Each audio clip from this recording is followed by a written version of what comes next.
Marilah kita buka acara pada pagi hari ini dengan membaca basmalah bersama-sama, dan bagi yang beragama lain dipersilahkan untuk menyesuaikan.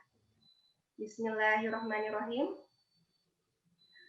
Memasuki agenda selanjutnya, yaitu menyanyikan lagu Indonesia Raya dan dilanjutkan dengan jingle AirAsia Umuhani. Kepada para hadirin, dipersilahkan untuk berdiri.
Bertumbuh dan mengembangkan diri, tingkatkan kompetensi agar mampu melayani yang terbaik.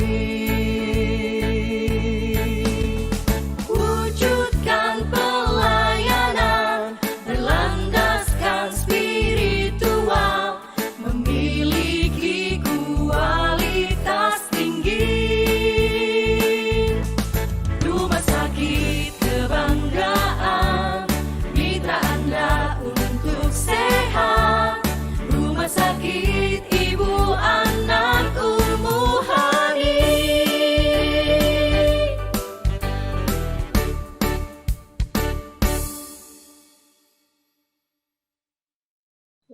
Baik, selanjutnya sambutan.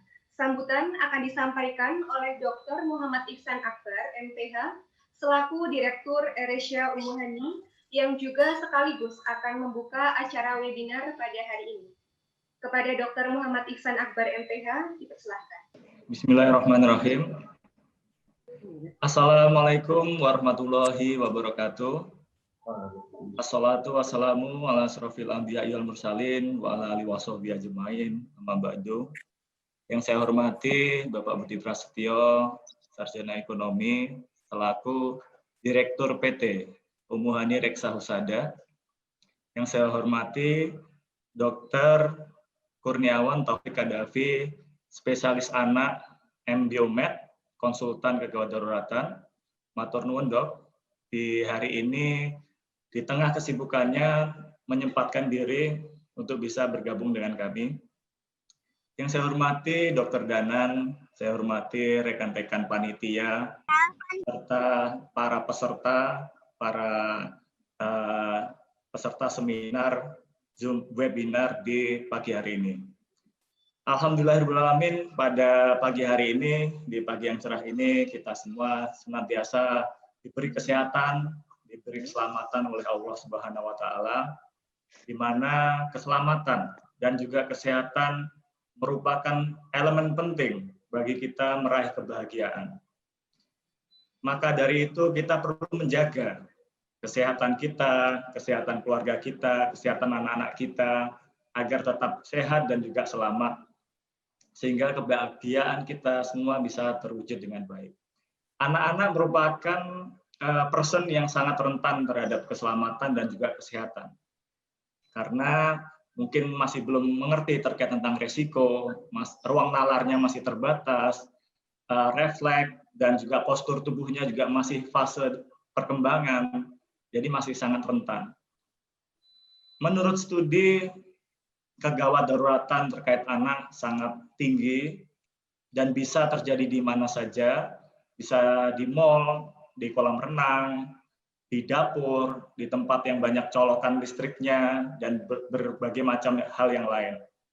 Maka dari itu, kita semua sebagai orang tua, kita semua sebagai rekan-rekan yang dapat menjaga keluarga kita dari keselamatan dan juga kesehatan, terutama pada anak.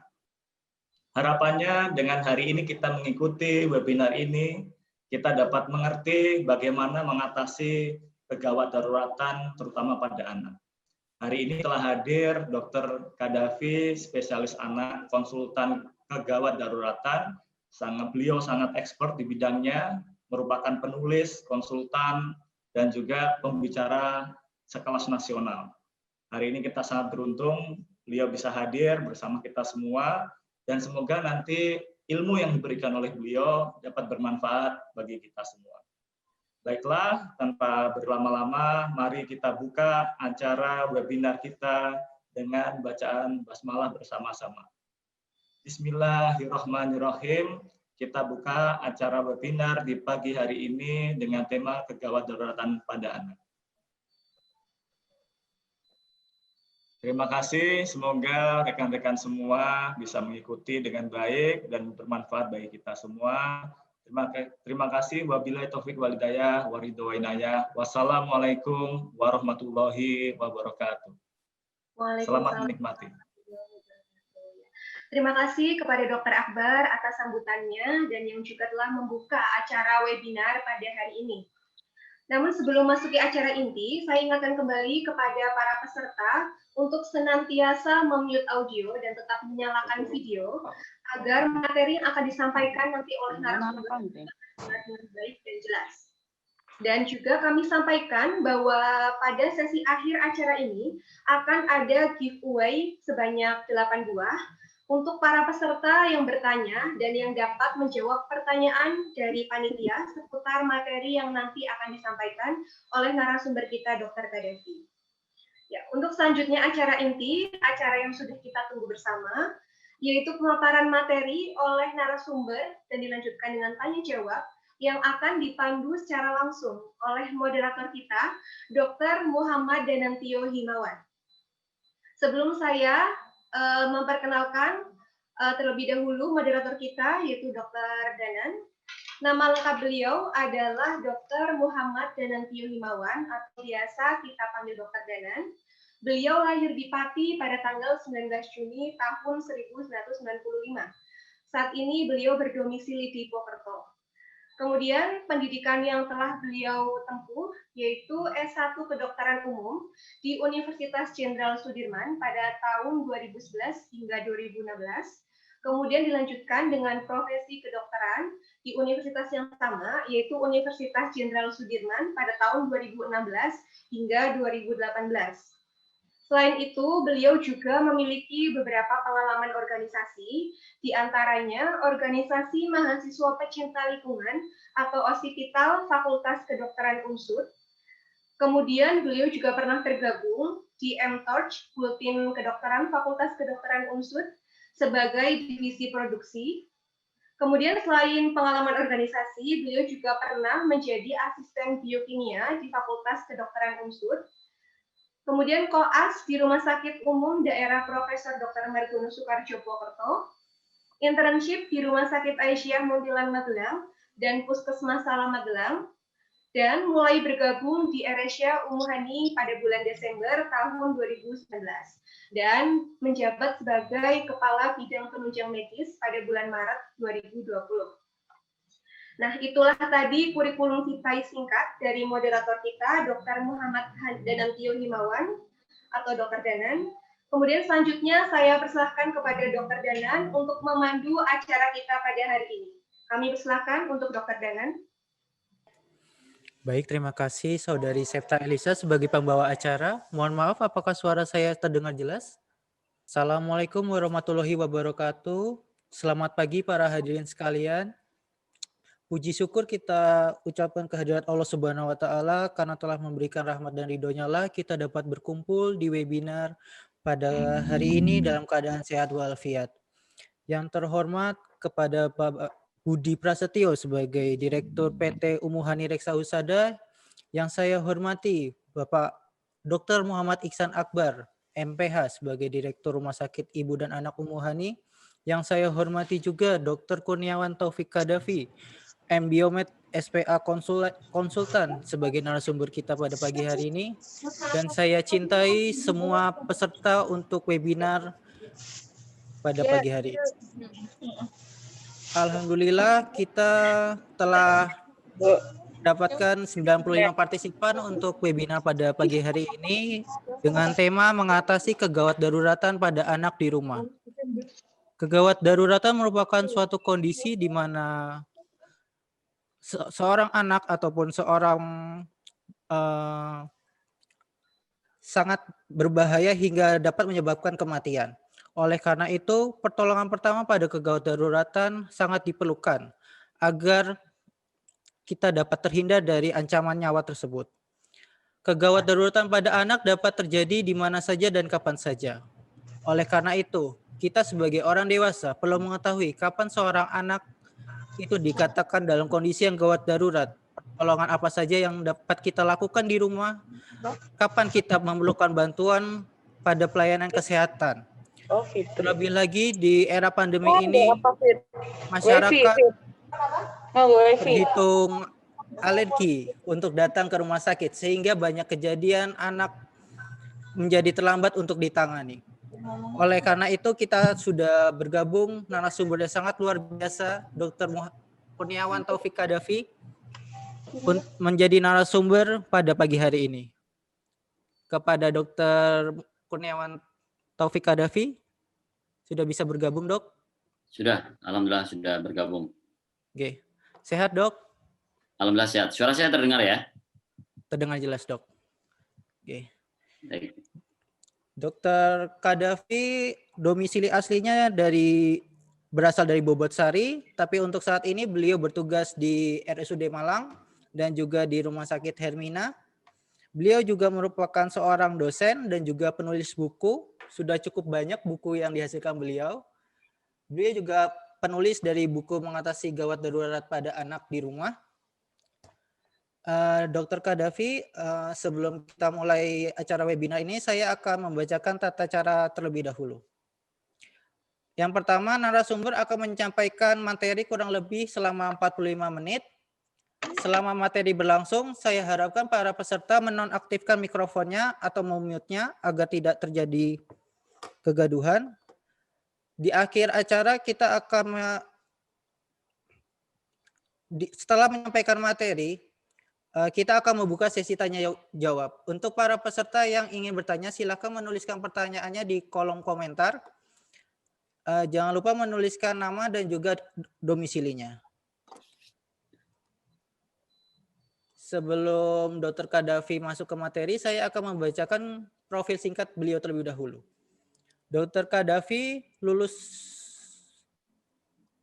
pendidikan dokter di Universitas Brawijaya Malang, lalu beliau mengambil S2-nya Master of Biomedik di Brawijaya Universitas Malang, lalu mengambil spesialis anak di Universitas Brawijaya Malang, dan juga mengambil konsultan emergency dan intensive care di Jakarta.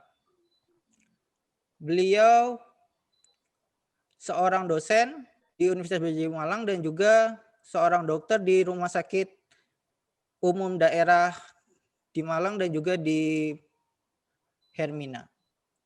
Berikut buku-buku atau karya beliau yang sudah beredar. Oke, begitu saja Dr. Kadafi. Untuk mempersingkat waktu, saya persilakan kepada Dr. Kadafi untuk memulai materinya. Baik, terima kasih Dr. Danang. Assalamualaikum warahmatullahi wabarakatuh. Waalaikumsalam. Suatu kehormatan saya diundang dan diajak sharing tentang kegawat daruratan oleh Rumah Sakit Umuhani Purbalingga. Saya merasa pulang karena sudah hampir 1 tahun ini saya tidak pulang ke Purbalingga Bubesari. Pertama-tama kepada jajaran direksi PT Umuhani yang saya hormati, kepada Bapak Direktur Rumah Sakit Dr. Muhammad Ihsan Akbar, MPH yang saya hormati, kepada semua teman-teman di Rumah Sakit Umuhani yang saya hormati, Bu. Jadi saya besar di Purbalingga ya, sampai SMP, kemudian saya menempuh pendidikan SMA dan seterusnya di Jawa Timur. Rasanya seperti halnya reuni karena memori saya tentang Purbalingga dan Bubesari sampai batas SMP saja sebenarnya. Jadi kalau saya ditanya daerah Purbalingga sebelah ini mungkin sudah amat sangat berubah karena saya keluar dari Purbalingga sekitar tahun 97. Sudah berapa puluh tahun yang lalu. Tapi saya hampir setiap tahun pulang, cuma karena ini pandemi saya nggak bisa pulang. Tapi alhamdulillah hari ini saya bisa sharing ya. Jadi paling tidak ada hal yang saya bisa berikan untuk masyarakat Purbalingga. Kali ini saya akan sharing tentang mengatasi gawat darurat pada anak. Saya akan share slide saya ya.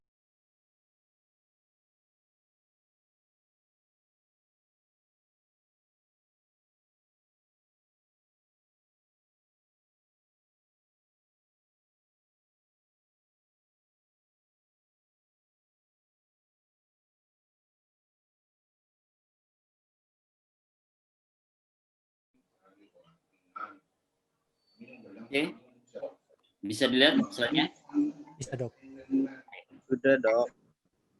Terima kasih. Jadi kali ini kita akan bicara tentang mengatasi gawat darurat pada anak.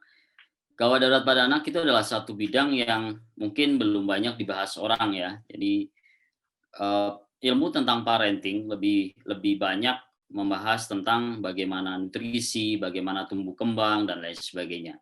Nah, hal yang saya ingin perkenalkan kepada masyarakat melalui sharing saya di webinar atau di buku-buku yang saya tulis sebenarnya adalah bahwasanya mengenali kegawat daruratan mulai dari di rumah itu sudah merupakan satu hal yang bisa menurunkan angka kematian pada anak. Ini tadi beberapa kurikulum fit. Jadi kali ini kita akan sharing, akan diskusi tentang mengatasi kegawat daruratan pada anak. Jadi nanti kita coba melihat apa itu yang dimaksud dengan mengatasi ya. Kemudian apa jenis dari kegawat daruratan pada anak, dan saya mencoba untuk mengklasifikasikan agar lebih sistematis menjadi gawat darurat yang sifatnya non-infeksi dan gawat darurat yang sifatnya infeksi. Oke, kita mulai masuk ya. Mengatasi kegawat daruratan pada anak. Ini ada 2 poin utama dari bab ini. Yang pertama adalah mengatasi, yang kedua adalah kegawat daruratan, dan yang ketiga adalah anak. Jadi tiga poin ini yang kita harus paham betul. Jadi yang dimaksud dengan mengatasi itu bukan hanya yang dipikirkan bagaimana mengobati, karena ada proporsi tertentu dari hal yang disebut suatu kegawatan. Cara mengatasinya itu adalah yang sangat-sangat medis ya. Jadi tidak mesti harus dilakukan di rumah.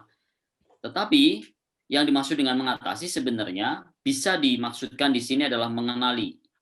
Yang kedua adalah melakukan stabilisasi, yang ketiga adalah melakukan langkah awal terapi dan melakukan suatu rujukan ke rumah sakit. Konsepnya seperti ini. Mengenali itu kenapa disebut sebagai suatu mengatasi? Dalam situasi kegawatan, ketika kita melakukan hal yang orang tua itu tanggap atau dia kenal bahwa anaknya mengalami suatu kegawatan, hal ini akan membantu untuk menyelamatkan nyawa apabila dirujuk ke fasilitas kesehatan. Sebagai contoh seperti ini.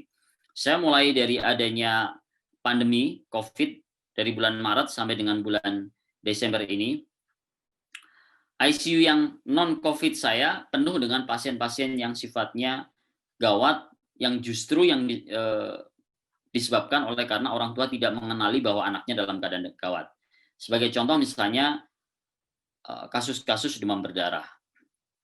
Orang berpikir bahwasanya ini demam 3 hari, naik turun dengan batuk pilek, oh ini batuk pilek biasa. Namun ketika datang ke rumah sakit, anak justru jatuh dalam keadaan kegawatan. Mengapa? Satu, karena orang tua merasa bahwa anaknya baik-baik saja. Yang kedua, karena orang tua berpikir bahwasanya sebaiknya mempending untuk tidak datang ke rumah sakit karena khawatir di rumah sakit adalah tempatnya COVID. Akhirnya, dengan keterlambatan mengenali kegawatan yang terjadi pada anak justru jatuh dalam keadaan problem intensive care atau permasalahan kegawatan yang tidak dikenali dari awal. Sebuah penelitian menyebutkan dalam keadaan shock atau kehilangan cairan, apabila kita mengenali dalam waktu 30 menit, maka angka kematian bisa ditekan 60%.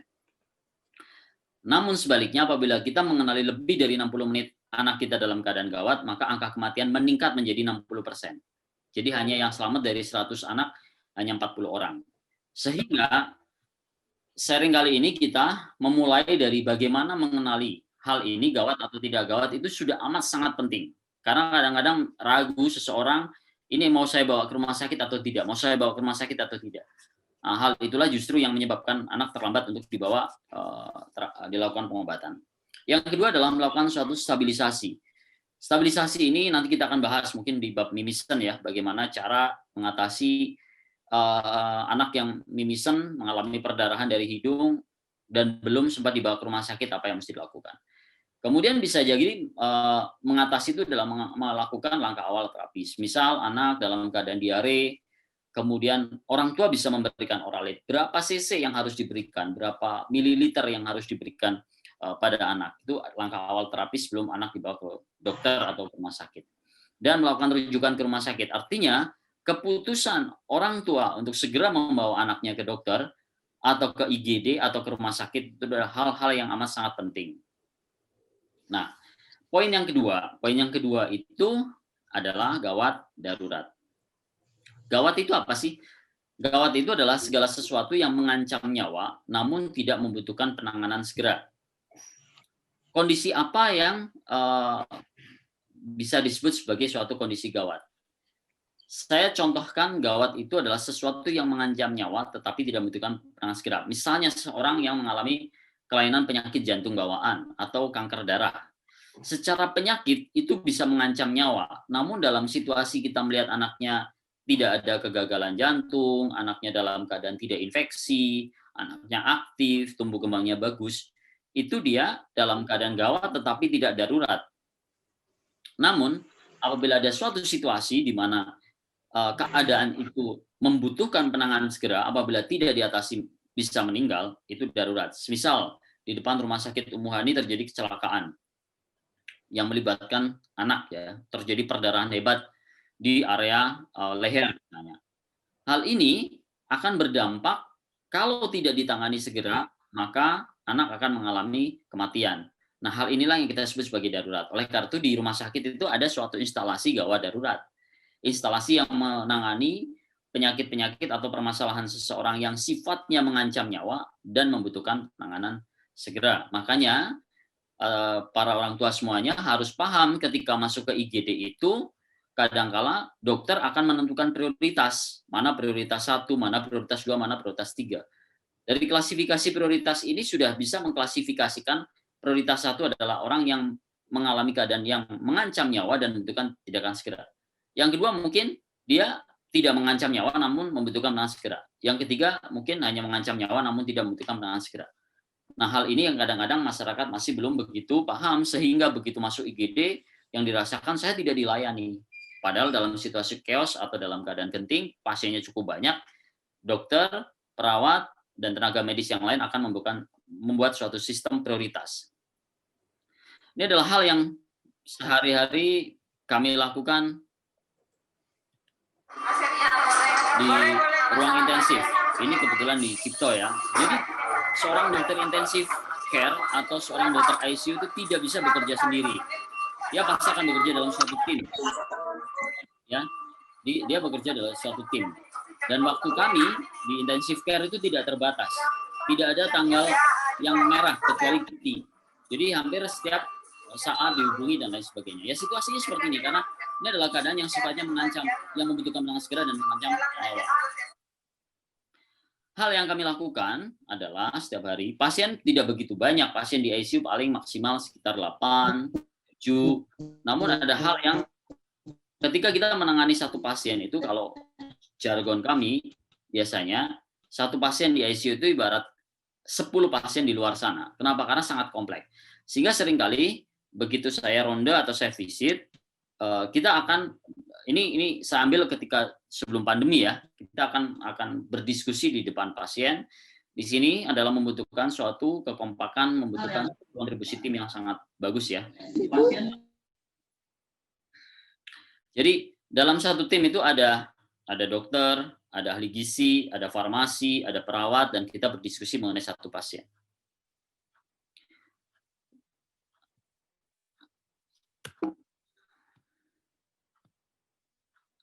Keadaan gawat tidak hanya terjadi ketika kita di rumah sakit.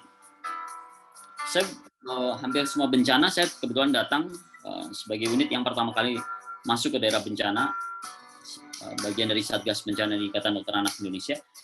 Jadi banyak hal yang kita bisa lakukan ketika kita dalam keadaan bencana. Ya, ini juga banyak kegawatan yang saya dapatkan ketika di Lombok. Saya datang di H+1. Ya, di Lombok masih porak-poranda, belum banyak jenazah yang diangkat.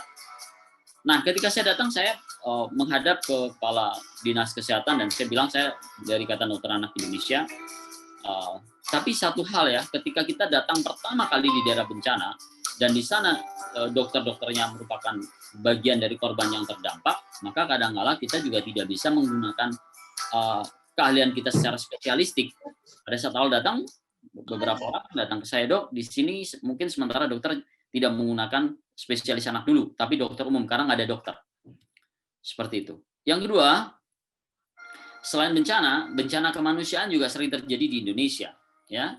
Dan hal ini juga membutuhkan penanganan yang akan melibatkan hal-hal yang bersifat kegawatan. Saya masuk ke Asmat Januari 2018, pada saat itu 67 anak di sana mengalami kematian akibat gizi buruk. Nah, hal yang sangat saya miris adalah bahwa keadaan semacam ini masih sering ditemukan di Indonesia. Tapi alhamdulillah begitu kita datang, kita lakukan intervensi di sana, angka kematian bisa kita tekan. Ya, kita masuk ke distrik-distrik. Jadi kegawatan itu bisa ditemukan di mana saja. Ya.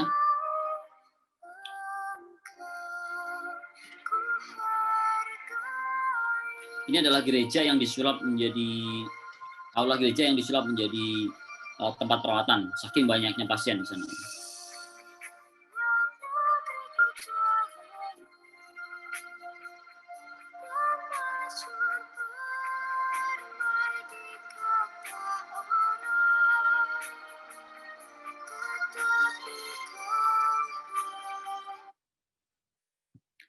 Di Palu saya datang minggu kedua ya, masih porak-poranda, namun Palu ini sedikit lebih settle daripada di Lombok, dari pusat gempanya ya, karena rumah sakitnya masih bisa berdiri, sehingga saya dan tim akhirnya bekerja di rumah sakit. Mengapa kita membahas anak? Tadi ada 3 poin utama yang kita tentukan tadi ya, mengatasi kegawat daruratan pada anak. Mengatasi sudah kita bahas. Kegawat daruratan sudah kita bahas, yang ketiga adalah tentang anak. Mengapa kita membahas tentang anak? Karena anak itu istimewa. Anak itu menurut WHO adalah 0 sampai dengan 18 tahun. Apa keistimewaan anak? Mau bukti? Seperti ini. Jadi anak itu bukan dewasa mini ya. Kadangkala orang tua itu memperlakukan pemikiran bahwa penyakit-penyakit yang dirasakan orang tua, kalau anak mengalami keadaan tersebut, maka anak juga mengalami keadaan yang sama. Sebagai contoh, saya kasih contoh adalah penyakit kuning. Penyakit kuning.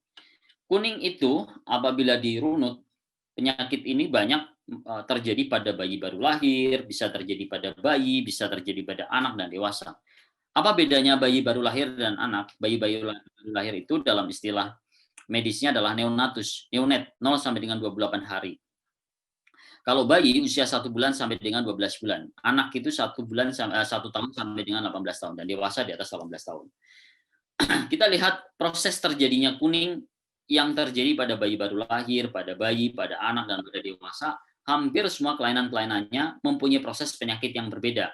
Sehingga hal terapi yang dilakukan pada dewasa tidak serta-merta bisa dilakukan pada anak-anak. Sebagai contoh, kuning yang terjadi pada bayi baru lahir. Ya, kuning yang terjadi pada bayi baru lahir itu salah satu faktor yang menyebabkan adalah oleh karena usia sel darah merah ketika seseorang sudah di atas 6 bulan itu kan 120 hari. Namun pada bayi baru lahir ini usianya sel darah merahnya tidak sampai 120 hari. Nah, sel darah merah apabila dipecah itu akan terjadi dua komponen, yaitu hem dan globin yang bergabung menjadi hemoglobin. Dan hem itu sendiri apabila dipecah menjadi komponen biliverdin yang ujung-ujungnya atau produk dasarnya berupa bilirubin. Bilirubin ini adalah zat kuning. Karena bayi baru lahir ini belum matang, maka bilirubin yang dipecah dari sel darah merah tersebut itu tidak bisa diproses secara maksimal di liver. Yang akhirnya nanti kuning itu kalau sudah diproses di liver akan dibuang dalam bentuk warna kuning di feses dan warna kuning di urin. Namun karena proses ini belum matang, maka bayi baru lahir biasanya akan kuning. Solusinya adalah ada suatu hormon, ada suatu enzim yang ada di ASI yang bisa membantu proses metabolisme tersebut dan sekian persen adalah dari sinar UV. Sehingga terapinya apabila kuning yang terjadi pada bayi baru lahir adalah dilakukan fototerapi atau sinar. Nah, tentunya terapi sinar itu tidak serta-merta semuanya bisa dipraktekkan kepada kuning yang terjadi pada dewasa. Nanti kuning yang terjadi pada dewasa saya akan jelaskan. Sebagian besar adalah akibat minum-minuman keras dan lain sebagainya. Apakah kuning yang terjadi pada orang dewasa itu bisa dilakukan fototerapi atau terapi sinar? Tentu tidak. Nah, itulah salah satu bukti bahwa anak itu bukan dewasa mini. Ini kuning yang terjadi pada bayi. Jadi kalau kita mendapatkan bayi usia lebih dari 2 minggu mengalami kuning, maka selain kita berpikir bahwasanya mungkin proses jaundice atau hiperbilirubin atau keadaan kuning akibat bayi baru lahir itu terjadi, bisa jadi kuning ini adalah akibat kelainan bentuk dari empedu. Jadi terjadi penyumbatan dari level empedu tersebut. Sehingga zat kuning tidak bisa dibuang secara sempurna. Ini dua penyakit ini walaupun terjadi pada anak di bawah 1 tahun sudah berbeda problemnya. Kemudian pada anak usia 1 sampai dengan 18 tahun. Sebagian besar kuning disebabkan oleh karena infeksi di liver oleh karena hepatitis. Ya, saya kebetulan satu tempat praktek saya di dekat pondok pesantren. Jadi beberapa kali saya mendapatkan kasus-kasus yang sifatnya penyakit komunitas yaitu hepatitis A karena penyebarannya adalah lewat fekal oral, lewat makan bersama, kemudian penyebaran dari tinja. Nah, ternyata setelah dirunut banyak anak-anak yang mengalami infeksi virus hepatitis A. Virus hepatitis A ini apabila tidak teratasi sempurna, nanti sekitar 13 tahun yang akan datang menyebabkan kerusakan liver permanen. Livernya bisa menjadi mengkerut. Kalau kita melihat ada 3 keadaan tadi, kuning pada bayi baru lahir, kuning pada bayi, dan kuning pada anak saja sudah berbeda. Lalu situasi berbeda apabila kuning terjadi pada dewasa.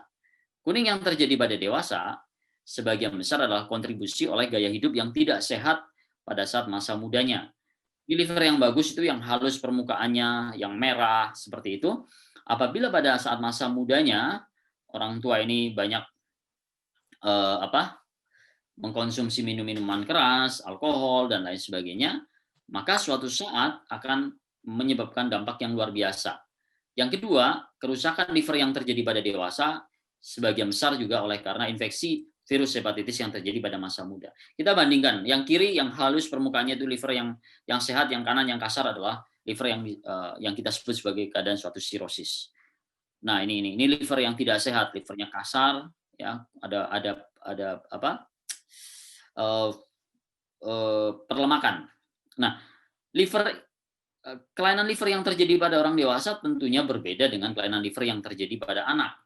Ini sudah bisa membuktikan bahwasanya keadaan kuning yang terjadi pada anak dan keadaan kuning yang terjadi pada dewasa sangat berbeda. Oleh karena itu tadi saya bilang, saya merunut lagi statement saya bahwa anak ini adalah bukan dewasa mini. Mengapa anak istimewa? Karena anak bukan dewasa mini. Sehingga tidak semua hal yang dilakukan terapi pada dewasa bisa diterapkan pada anak-anak. Kita mulai masuk ke materi. Jadi apa yang akan dihadapi seorang anak apabila mengalami suatu kegawatan? Ini adalah kegawatan-kegawatan yang akan atau bisa terjadi di rumah atau di sekolah. Harapannya setelah kita diskusi pagi hari ini, beberapa hal yang terjadi ketika anak di sekolah atau di rumah, kita bisa melakukan antisipasi. Nah, sebenarnya di luar negeri itu sudah ada pedoman buat para orang tua apabila menghadapi anak-anak yang mengalami kegawatan di rumah. 1, orang tua harus menyimpan nomor penting ya, ambulans 118 119, posko bencana 129, pemadam kebakaran 113. Dan apabila menghadapi anak dalam keadaan gawat di rumah, tetap tenang. Kemudian telepon ke petugas kegawatan. Nah, namun di Indonesia, keadaan memberikan bantuan dasar sampai petugas datang itu masih belum banyak dikuasai oleh orang tua. Menghubungi petugas kegawatan, ini juga belum lazim.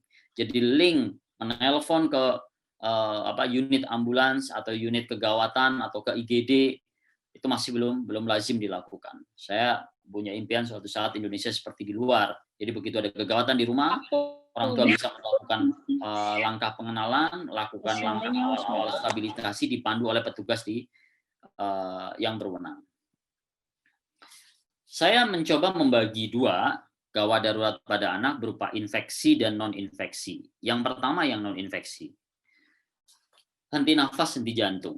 Ini adalah suatu bab yang secara umum di Indonesia tidak lazim atau dalam tanda kutip tabu dibicarakan di masyarakat. Padahal hal ini sangat penting. Andai kata orang tua bisa melakukan resusitasi itu bantuan hidup dasar kepada anak, maka angka kematian anak maupun bayi bisa ditekan sebenarnya. Di luar negeri ini adalah pengetahuan yang umum dimiliki oleh para orang tua. Saya kadang heran ketika kita jalan di bandara, itu ada alat AED, automatic external defibrillation, atau orang bilang namanya pacu jantung yang nempel-nempel itu. Itu mungkin orang akan sangat-sangat takut untuk memegangnya, khawatir menyetrum dan lain sebagainya. Padahal itu di luar negeri adalah hal yang sangat lazim digunakan apabila mendapatkan orang kardiak arrest, henti jantung, henti nafas di jalan, di bandara. Maka orang akan melakukan pemasangan AED tersebut di dada sambil melakukan bantuan hidup dasar. Saya coba akan mereview atau memperkenalkan sedikit. Jadi apabila mendapatkan anak tidak bernafas, ya, anak tidak bernafas atau tidak sadar, maka yang pertama lakukan cek kesadaran. Ya. Sebelum melakukan cek kesadaran, kita pastikan penolong maupun yang ditolong aman. Semisal kita mendapatkan keadaan di mana anak terjatuh di suatu area, di mana area tersebut itu ada air dan ada kabel yang menjuntai, hati-hati. Kita yang mempunyai keahlian untuk menolong juga harus berpikir jangan sampai kita ikut menjadi korban. Makanya itu tadi prinsip menolong dalam suatu keadaan kegawatan adalah pastikan si penolong aman dan korban aman. Setelah itu kita sudah memastikan kalau memang anak itu masih dalam posisi di air atau di mana kita angkat, taruh di tempat yang permukaannya datar. Cek kesadaran dengan cara memanggil, dengan cara menepuk, atau dengan cara mengelus rambutnya, atau menyentuh telapak kakinya. Tidak boleh menggoncangkan terlalu keras, karena khawatirnya ketika ada patah